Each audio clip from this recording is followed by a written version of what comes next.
Welcome back to Nomadic Diaries. Today, we're diving into the fascinating world of cultural intelligence with someone who's made it her mission to help people thrive across borders. Meet Daniela Dragalis. She's a cultural intelligence facilitator who spent over 20 years living, working, and mastering the art of cross-cultural connection on a variety of continents.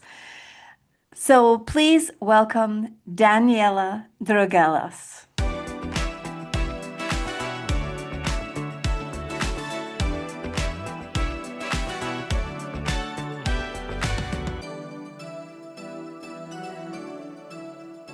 Daniela Drogelas, welcome. Thanks for being here. Thank you for having me, Doreen. It's a pleasure. Now, as I mentioned in the intro that we recorded, you have built your career really across the globe. You've lived overseas and been with the World Bank essentially for 30 years. Can you tell us a little bit about that journey so we have some context of what your experience you're speaking from? Yeah, absolutely. And my global life or cross-cultural life actually started way before my husband joined the World Bank. Because I was born in Argentina to a Lithuanian family, a family of immigrants. Well, partly immigrants, partly war refugees. My father was born in Lithuania, and he and his family escaped during World War II from Lithuania. They lived in what used to be called displaced peoples, camps in Germany for almost 4 years before arriving in Argentina. My mother is also of Lithuanian heritage. Her parents arrived in Argentina after World War I. So, yes, I was born in Argentina, but lived across cultures since the moment I was born, basically. Yeah. Living and breathing those Lithuanian traditions. The Lithuanian language was my mother tongue. Family celebrations, holidays, etc. So I learned how to dash in and out of cultures and, cross cultures from a very early age. Participating myself also in a lot of cultural activities, youth associations, political activism as the time of perestroika, came up, Yes. etc. And because of my mother's wisdom, who insisted that we learn a second language, I learned English from a very early age as well. And that opened the door for me to get my first job, which was basically with a local company here in Argentina that had a joint venture with an American multinational. But one of the main reasons why they hired me, and that's in the marketing department, was because of my English language knowledge, because the product manager did not speak English and they needed somebody that was fluent in the language. So my professional career also from day one started crossing cultures. I finished my MBA. I have, a business degree, and I started translating and mediating, in meetings for a multinational, corporation from day one when I was still actually, doing my MBA. And because of that, then they offered me a job in the United States, which is what brought me to first Miami, then Washington, D.C., and then the rest is history. I built a career in international business, international marketing, and constantly being that bridge builder, right, Yes. between the Yes. distributors or, the agents in Latin America because of my Spanish and the headquarters in the United States. And it felt very natural for me because I've done that, I've been doing that all my life. Yeah. Yeah. That's amazing. So Now, then do you have siblings? I do. And, interestingly enough, my older sister lives in Lithuania. She decided to look for opportunities over there. And since 1995, she's been living, and has settled in Lithuania. So I go Oh, there very often. And I still yeah, have, quite a few other, more distant relatives. sure. So you will be juggling cultures for a long time. So you were, Yeah, pretty much. do you consider yourself a third culture kid? Well, Doreen, third culture kids is defined as, those who had spent a significant part of their developmental years abroad, Broad, right. in a different culture. My developmental years, although I did spend a year and a half in Germany because of my dad's job, but my developmental years were spent in Argentina. Mm, So I was not moving. I was here, in Argentina until I finished university, but I was crossing cultures, sure. right? Like I All said, the every time. every weekend, Yeah. the Yes. languages that we spoke at home and everything.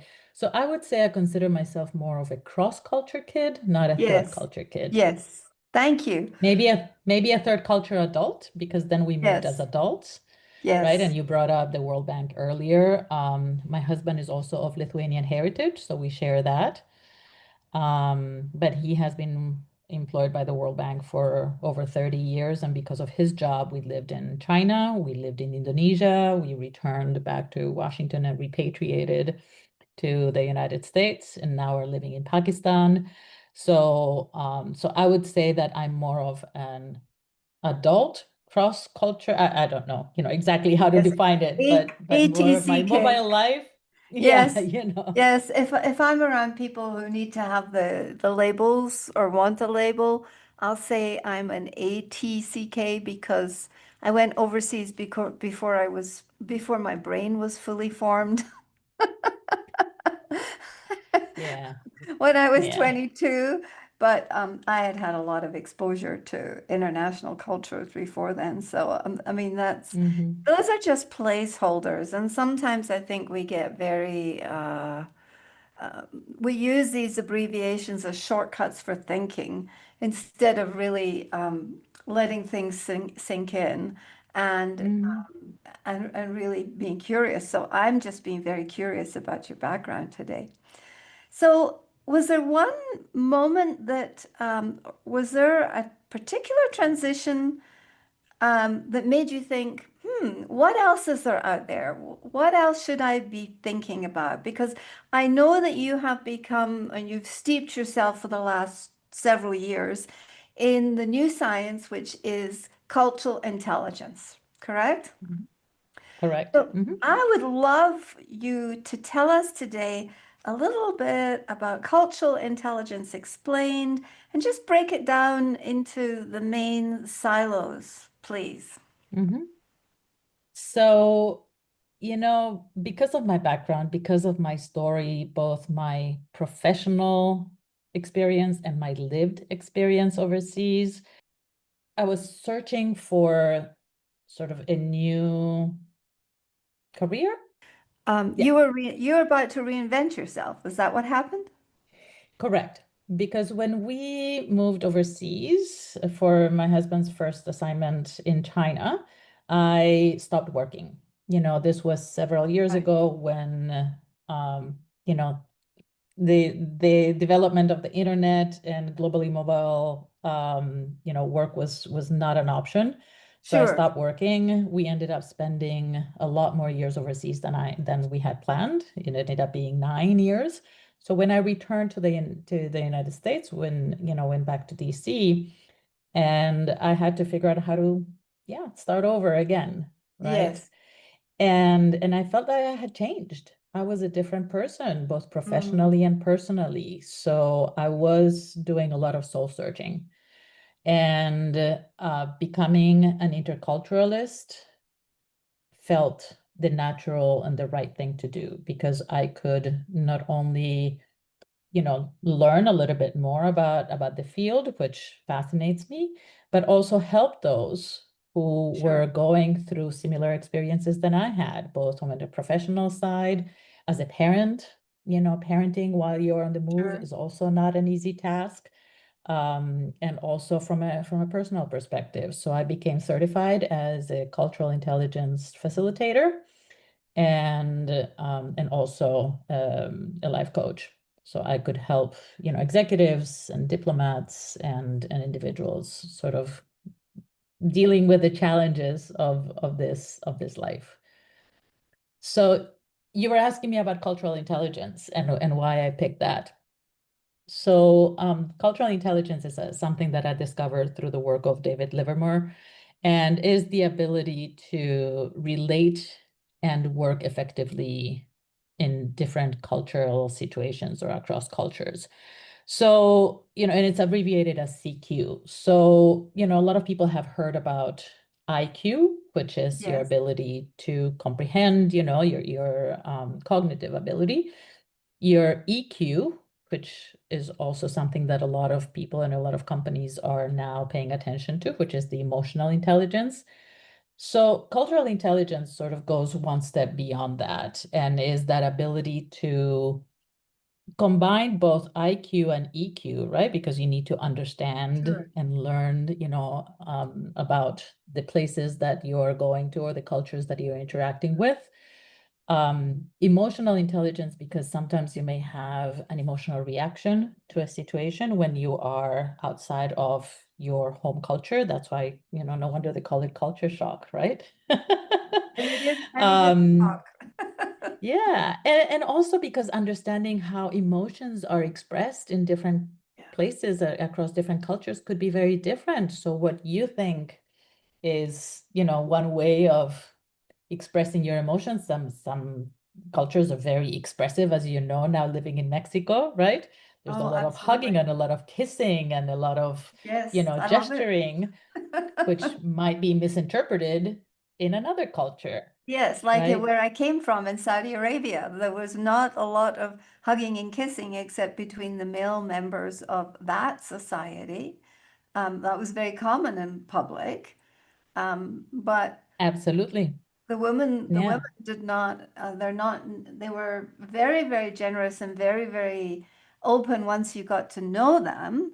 But Hmm. I definitely say that although Mexico and Saudi Arabia are on a similar level on the culture chart between high and low context, I'd say they're both mid context. And some days I think, oh, I feel like I'm back in Saudi because there's a similarity there. There's a feeling.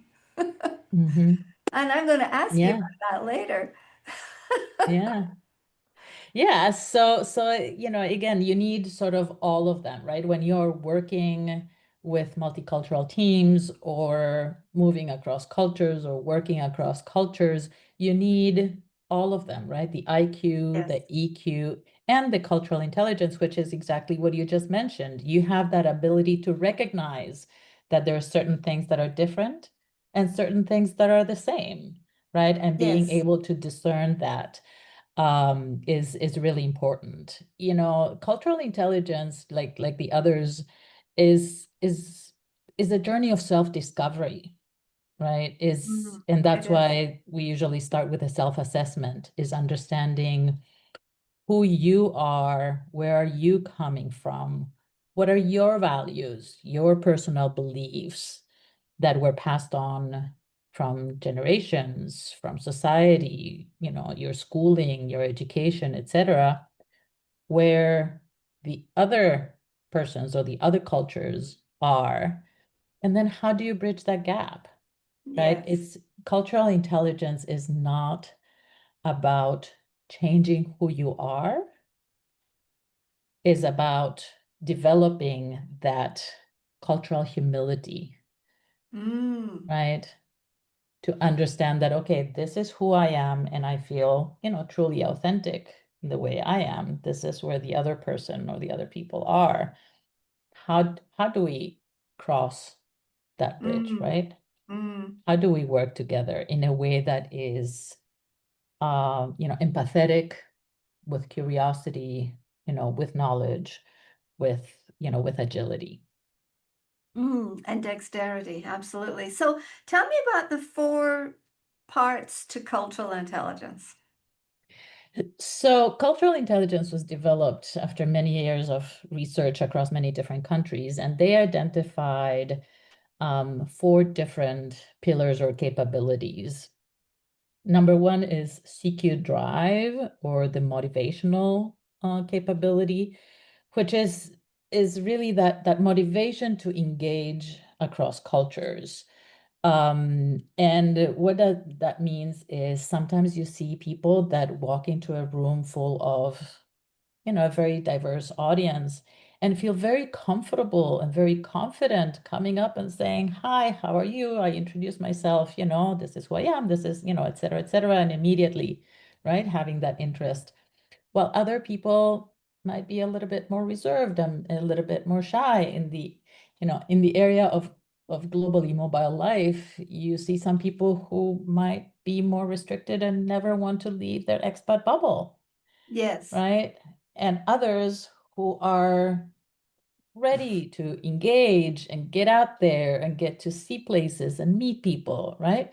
So And learn that's the that's language. what Yeah. drive. Yeah. Learn the language, learn about the cultures, try the food, right? Explore.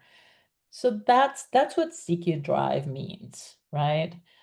The second capability is knowledge, and it's that cognitive component, and it's about understanding the cultural norms and systems. And as um, you know, there's cultures that are very similar to each other and others that are very different. Like I said, how we greet each other, how we Yeah. speak, how we Yes. dress. Right now I live in Pakistan.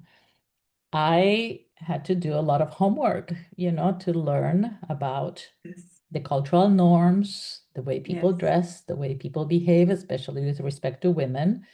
And understanding that ahead of time helps you prepare better for the landing, right? Absolutely.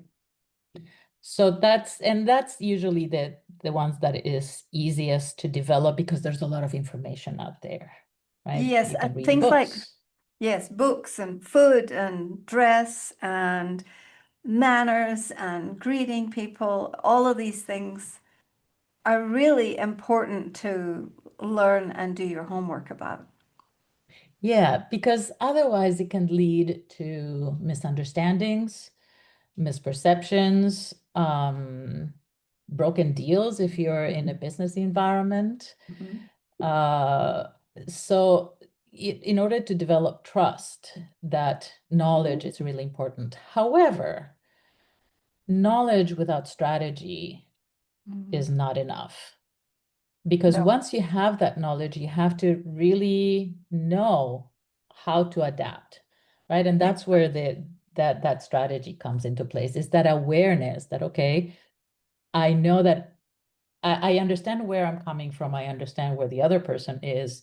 Now I know that I have to flex, right? And there's a really interesting TED talk and a book by Julia Middleton, and she talks about core versus flex, right? This Mm. concept of what is in your core, what are those core values that you are unwilling to compromise on, and how much of you and your being is the flex, right? That that you have to adapt to be able to, successfully work or interact with people from different cultures.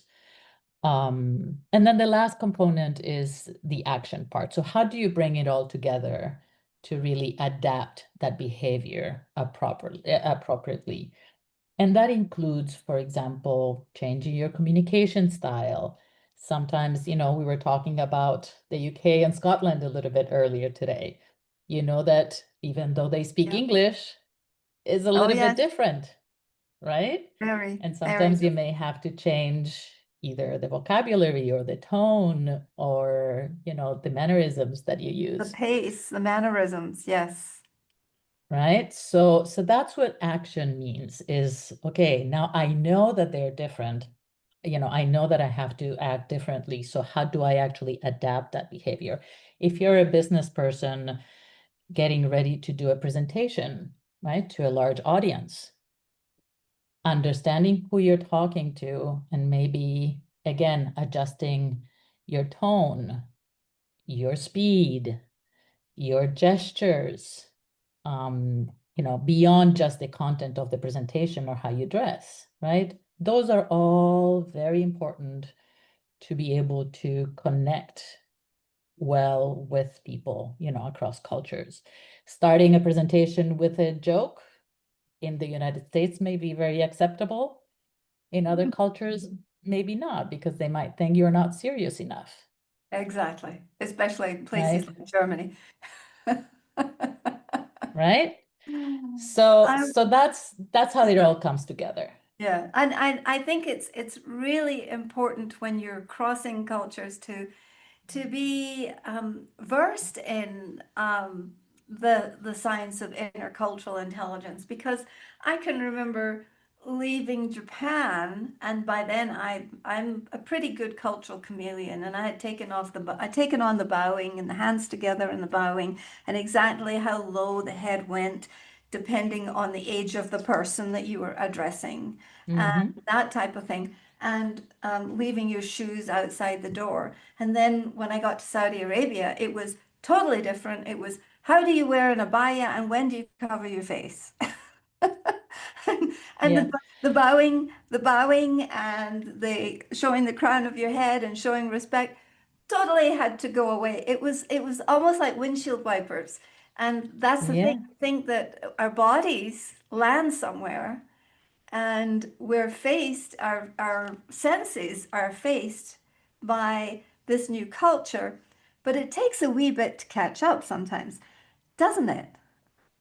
absolutely. And it's not easy. And that's why, research indicates that CQ is malleable, right? And it can be developed over time Yeah. because, yes, it takes time to catch up. It takes time. And, the more you do this, coming in and out of cultures, you sort of get to know the drill, but you can still make mistakes, right? And you can still, have surprises. I'll share a fun story for me. In Pakistan, I was invited to dinner to a family's home and I was getting ready to leave. It was about 9:30 p.m. So before leaving, I asked the hostess if I could use the restroom, right? And I mean, granted, in Pakistan being a former British colony, English Yes, is widely spoken, so it sure. makes communication very easy. So I asked the lady of the house, I said, can I please use the restroom? So she said, yes, please, no problem. So she walks me upstairs, opens the door to a well-appointed guest bedroom with a mattress and everything. And she said, take all the time you need. Literally the And that's restroom. She showed you to a bedroom to get some rest. That's an and that's Americanism. Yeah, in Britain we'd say, "Where's the loo?" well, and then that's when I realized that I thought we were speaking English, but there was clearly a Yeah. miscommunication. I said, no, no, no, no, I meant washroom, Bathroom. right? Yes. Or bathroom or washroom, right? But Something. restroom Yeah, was clearly misinterpreted, right? exactly. And and then she asked me, well, do you want the Indian one or the Western one? I said, I don't care. Yeah. Yes. But it Yes. goes to show you that even after, over 20 years, of globally mobile life, Oh, we can there's still have always more. misunderstandings. And isn't that part of the wonderful? I think that's the wonder and the awe that we have to maintain. That if we're living overseas, we can't allow the the novelty, the difference, or the parts that charm us to wear off and just become regular. I think it's important to Mhm. build in awe, respect as a guest in someone's country, but also the awe and the wonder for the differences. Absolutely. And that's where, curiosity comes in and is really important, right? Not to lose that. But I just wanted to go back to something that, when you were talking about Japan versus Saudi Arabia, and it reminded me of another concept that I learned from David Livermore, which is, tight cultures versus loose cultures. Yes, And yes. when you move from one to the other, right? And a tight culture, just to be clear, are those cultures that have very set, expectations of behavior, dress code. You mentioned two of them, Japan, right? Saudi Arabia, Korea, right? Yeah. Pakistan, where I live, right? They have very set rules Yes. and norms or expectations. Loose cultures, you live in a loose culture now. Mexico, Argentina, where I grew up, most of, the more Western European um, countries like Italy or Portugal or Spain, not so much the UK. The UK also tends to No. be quite, Yeah. strict Formal. and Very formal. formal, right? Yes. Yes. So these are the differences. So when you move between loose cultures, the adaptation might be a little bit easier. You still have to learn that there Hmm. are differences, right? But you behave whichever way, you feel is best, and nobody's going to judge you too much, right? And you Right. feel a little bit different. In a tight culture, moving from one tight culture to the other, like you said, from Japan to Saudi Arabia, it was a big change and you had to learn a lot. Now, when you move between a tight culture and a loose culture, that's where the Yeah. gap becomes greater Yeah. because it requires much more effort, either way, right? Does Um, it does it require much more effort because your behavior has to change? Or does it require much more effort, do you think, because your senses are grappling with a different experience of life? That's kind of a you deep know, question, sorry. that deserves a whole other podcast. No, I think it is because culture is something that we grow up with, right? And those cultural values and expectations are passed on from generation to generation, through our parents, our educational systems, our societies. So if you grow up in that society with those values, it becomes normal, right? Yes. You adapt them as everyday life, right? The women Yes. in Saudi or, in the Arab countries where the abaya and, it's natural for them. They don't think, No. there's It's any other automatic. way. It's automatic. You put it on, you wrap your head, yes. Yeah, right? But then they might visit Greece or Italy, where all the ladies are with shorts and short skirts and spaghetti strap dresses, and some of them might feel uncomfortable because Yes. that's not how they grew up, and vice versa. So I think is the nature of culture, right? And that's why understanding those are very deeply ingrained values, belief systems, sometimes very tied to religion, right? In the case of Saudi and the case Yes. of Pakistan, And your right? There, belief. Yeah, your belief and system your is so belief systems, embedded. your Yeah. religion, right? So, like I say, in Pakistan, Islam is a way of life, not just a religion, right? Because it really permeates into food, dress, behavior, laws, education, etc. So, yeah, I think that's why it becomes a little bit, more challenging sometimes when you move from a between, tight and loose cultures. A tight and a loose culture. Well, that's fascinating. Now, um, I think that this means that one size fits all does not relate to any cross-cultural experience because we're all so different, right? We all have We're different all, motivations. We all have mhm, different levels of knowledge. We all have different abilities on how to apply strategy. And and then we absolutely. all have the part whether we're procrastinators or activators and what are we actually going to do with this information, right? Yeah. And at the end of the day, we're all human beings, Exactly. right? So, when you look at some of the research out there that talks about cultural dimensions, you may be familiar with Trumpnars and Yes. Hofstede, etc. Those are generalizations. They're not meant to be stereotypes, but they're generalizations. But Yes. even within the cultures, I can think of, again, Argentina or Pakistan, where I live now. It's like five different countries because Yes. each region has not only its own language, but it's Mm. all cultural nuances. So when you say, okay, I'm moving to Pakistan, well, Pakistan is all like this, it is not, That's right? correct. Yes. Because And it that, is, yes, yeah, it's all very human unique. beings. Yeah, and I'll give you an example. I had a couple of clients, expats that were coming to Pakistan to work and manage groups of Pakistanis, for multinational corporations.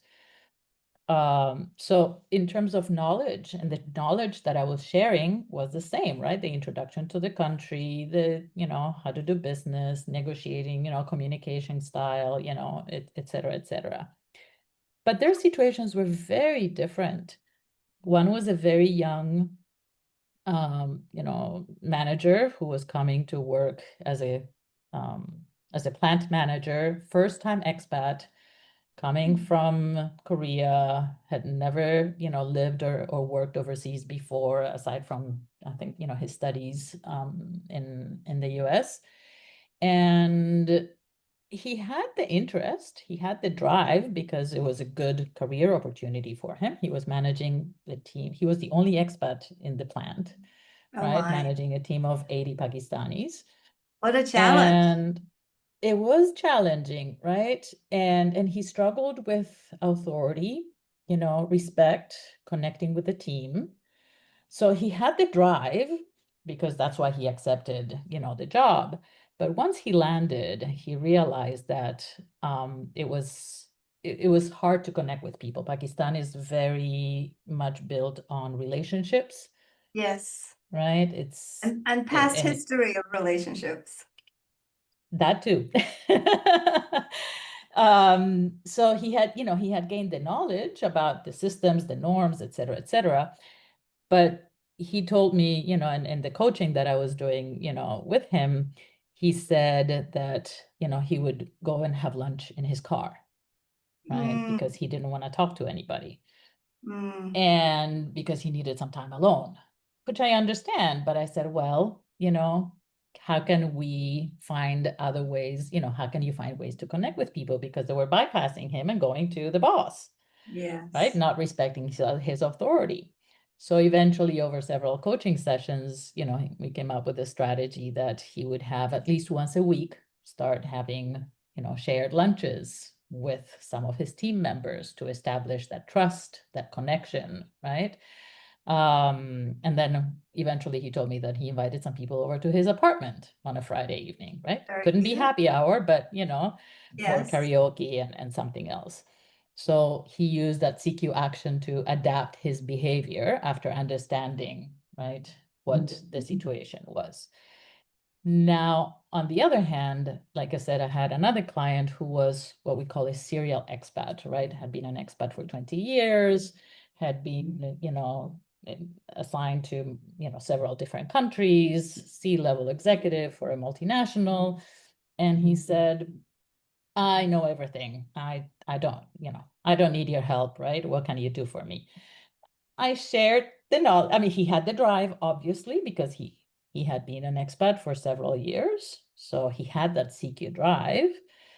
I shared the knowledge of the country, and the norms, again, regulations, etc. But it was interesting because I said that cultural intelligence is a journey of self-discovery, right? And understanding where you're coming from, right? To interact with others. Yes. It's And very his reflective. struggle, yeah, exactly, right? And his struggle was actually because he had been a serial expat, he could not really identify with one particular, Yes. culture. And as you Yes. know, a lot of these assessments are very rigid, right? They try to Yeah. put a label, they try to put you on, in a Yes. little bucket. Yeah. And he's like, well, yeah, it puts me in this bucket, but I have not lived in that country for more than 20, for over 20 years because I've been in all these different places. So I'm not fully that, right? So Right. it doesn't really, apply to me. So, that's where the assessment was not enough. The knowledge was not enough. That's Mm, where the one-on-one, the personal mm, coaching and interaction and addressing some of the issues, was sure. was so important, Absolutely. right? And that's why like you said, one size does not fit all because we're all human beings, we're all different. And, here you have two high-level executives coming to work with, in the same country, but their backgrounds were different, their struggles were different. And that's why, the best way to develop that cultural intelligence is by supplementing it with, that additional work, coaching one-on-one to And being to be able it to address those issues. takes work, doesn't it? Takes it Yes. takes willingness, it takes work, it takes time, energy, practice, and high level of intention, I believe, Yeah. to really, because I had my assessment done a couple of years ago, and I was like, oh, okay, I know what I need to work on, but I don't think I think about it on a daily basis. Yeah. Because And cultural humility, right? Understanding that you don't know everything, that you don't need to know everything, and I know right? less and less the longer I live somewhere, I really believe that I know less and less. Yeah. It's not, it doesn't feel like the law of diminishing returns, but I think in many ways, because culture is so deep, it's it feels bottomless at some point, and I sometimes Yeah. get a little overwhelmed and a little swamped by that. Mm-hmm. But not losing that sense of curiosity, I think, is really important. And sometimes it can be hard, when you move. I've done it multiple times now, and I know that once that honeymoon period ends, you sort of want to just feel a Yes, little bit of comfort in one place. And it takes work. It takes work to establish new networks, to find new friends, to yes, figure out where to go grocery shopping and the yes. doctors here and there. And that emotional toll is also something that where one size does not fit all. Absolutely. And it takes energy, repetition, and also time spent with people, I've noticed. Mm-hmm. And maybe more time needs to be spent with people. I kind of get the feeling that with the internet now, because we're also hypnotized by screens, that nowadays it sometimes maybe takes a little longer to get to know someone than Mm, it used because to. it's easier to just stay home with your phone, right?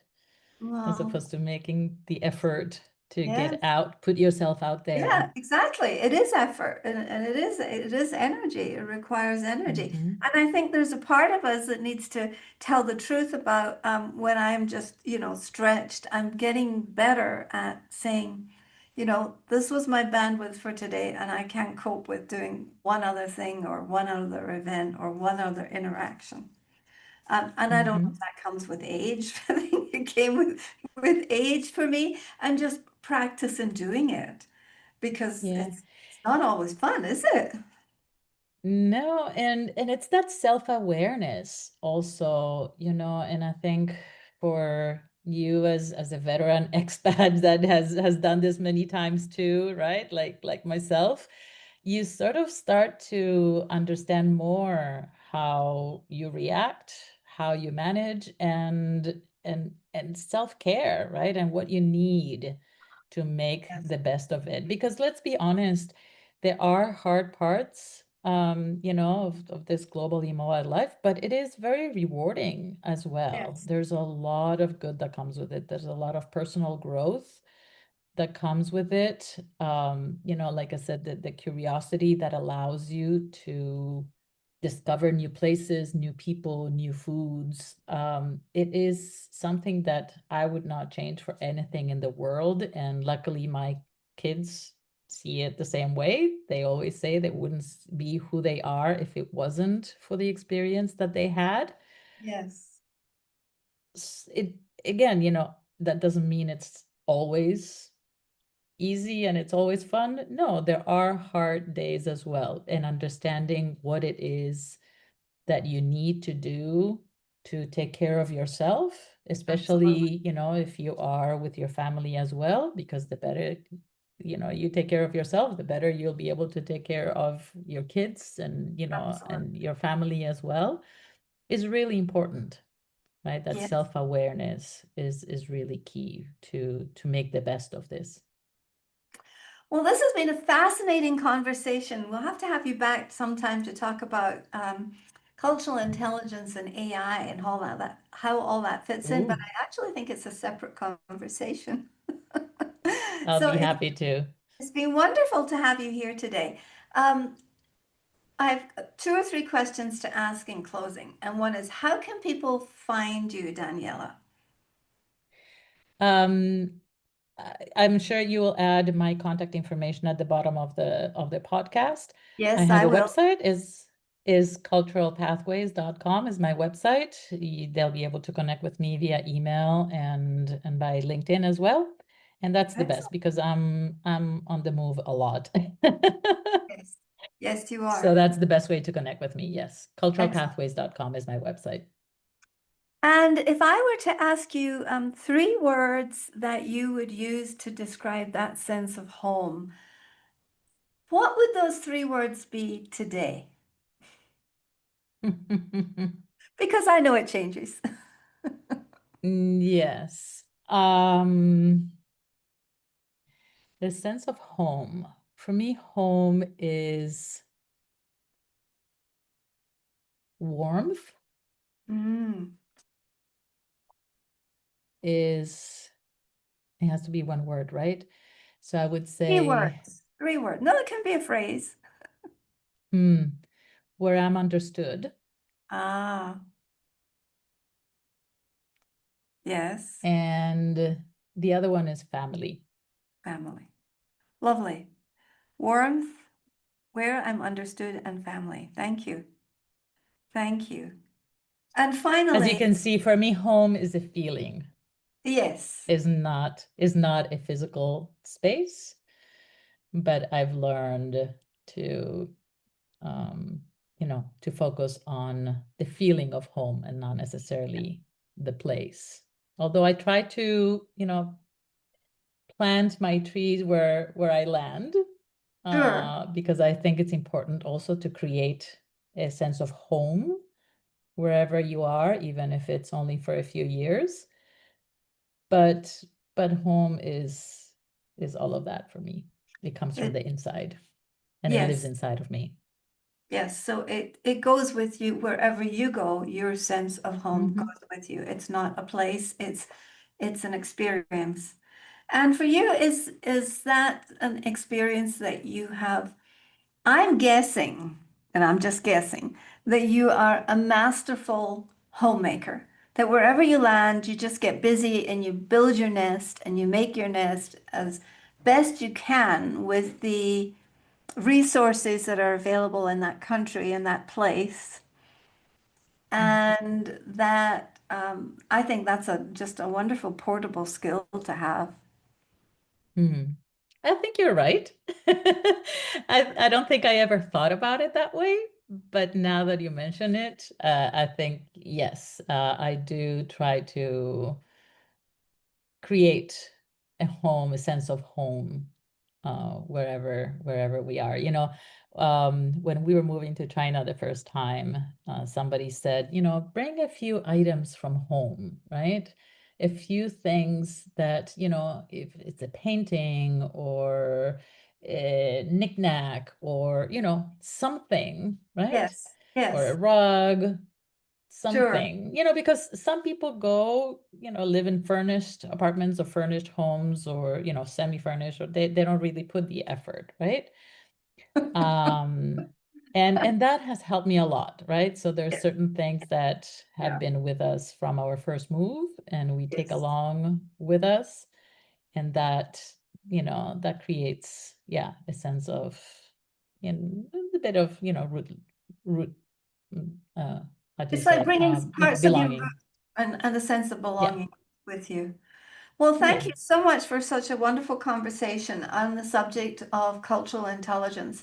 Do you have one recommendation that you hear yourself making to your clients over and over and over again in terms of applying cultural intelligence?